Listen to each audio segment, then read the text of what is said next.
साबिक army chief के साथ बदतमीजी किसने की? वायरल वीडियो में क्या सच है और क्या झूठ है?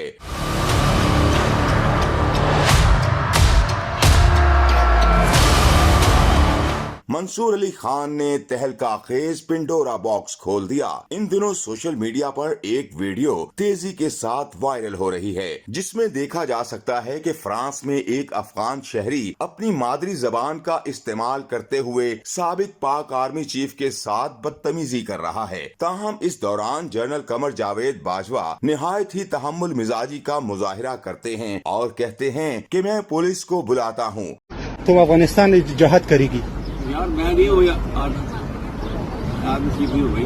आप वीडियो ना बनाए, मैं भी पुलिस को बुलाता हूँ। पुलिस तब बुलाओ पुलिस को। जबकि उनकी अहलिया उन्हें नजरअंदाज करने का मशवरा देती हैं। दर हकीकत इस अफसोसनाक वाक़े के कुछ और भी पहलू हैं, लेकिन अब सीनियर सहाफी और एंकर पर्सन मंसूर अली खान ने अपने वीलॉग में इन तमाम छुपे पहलुओं से पर्दा उठा दिया है। मंसूर अली खान का कहना है कि साबिक आर्मी चीफ इन दिनों अपनी फैमिली के साथ फ्रांस में मौजूद हैं। वायरल वीडियो पर बात करते हुए सीनियर सहाफी ने इंकशाफ करते हुए दावा किया कि ये वीडियो सिर्फ 20 से 25 सेकंड की है और इस वीडियो को री एडिट करके इसके साथ ऑडियो को जोड़ा गया है, जिसमें वीडियो बनाने वाला शख्स गलत अल्फाज का इस्तेमाल कर रहा है। मंसूर अली खान ने एक और सबूत देते हुए कहा कि ऑडियो में वो शख्स ये कहता हुआ दिखाई देता है कि उसके पीछे पुलिस खड़ी है, अगर वो ना होती तो मैं उन पर हमला करता।